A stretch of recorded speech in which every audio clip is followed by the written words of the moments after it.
Sometimes dreams are more than just fragments of the subconscious.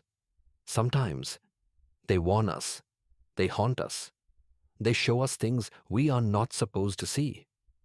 This is one such tale of a nightmare that blurred the boundary between sleep and reality. It began 7 years ago. A man like any other drifted into sleep after a long day. But what awaited him on the other side was far from ordinary. That night, he saw her for the first time.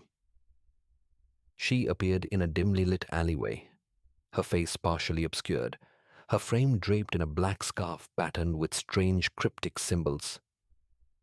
There was something off about her. She stood still, staring at him, though her eyes were hidden. And then, slowly, she began to follow. He turned and walked. Her footsteps echoed behind him, calm, relentless. When he stopped, she stopped, and every time he looked over his shoulder, she was gone, as if she melted into the darkness. But the feeling remained, that chilling, crawling sensation of being watched. In the nights that followed, the dreams continued. The same woman, the same scarf, the same street, over and over again. It was as if she was trying to get closer each time, as if she was being pulled toward him, or perhaps pulling him toward something he couldn't understand. But then, something changed. One night, as he walked that same shadowy path, he noticed something strange. The world around him seemed to flicker, like an old dying light bulb. Streetlights buzzed and pulsed unnaturally. The air grew thick. The city was silent, unnervingly silent. And then, in a moment of sheer terror, he realized there was no one else. The once busy street was deserted. He was utterly alone. Or so he thought. He turned a corner and came face to face with a large ornate mirror. Dusty, cracked, ancient. And there she was, in the reflection, standing behind him, closer than ever before. Her face still unseen, her presence overwhelming. But when he spun around, no one, nothing, just cold air and silence. His breath caught in his throat. His heartbeat thundered in his ears. And then he felt it. A hand, cold, fragile, resting on his shoulder.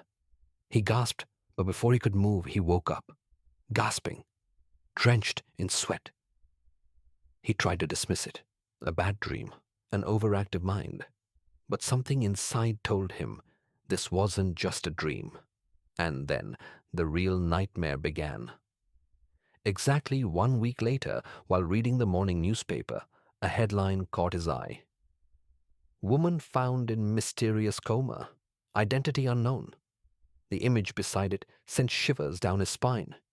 It was her, the same woman from his visions, the scarf, the features, everything. He was certain. It was her. But how? Why? Doctors couldn't explain the coma. She had no wounds, no known trauma. It was as if her consciousness had just vanished, like someone had pulled her spirit into another realm, a realm only reachable through dreams. The man was never the same again. He stopped sleeping regularly, afraid of returning to that place, afraid she would appear again, this time perhaps with something to say or something to take. And the worst part, that newspaper story vanished, gone from archives, no follow-up, no name, as if she never existed. So was it a warning, a vision of a lost soul trying to connect? Or had he somehow stumbled into a reality beyond the one we know, a place where spirits linger and reach out through our dreams? Some nightmares fade when the sun rises, but some stay with you forever.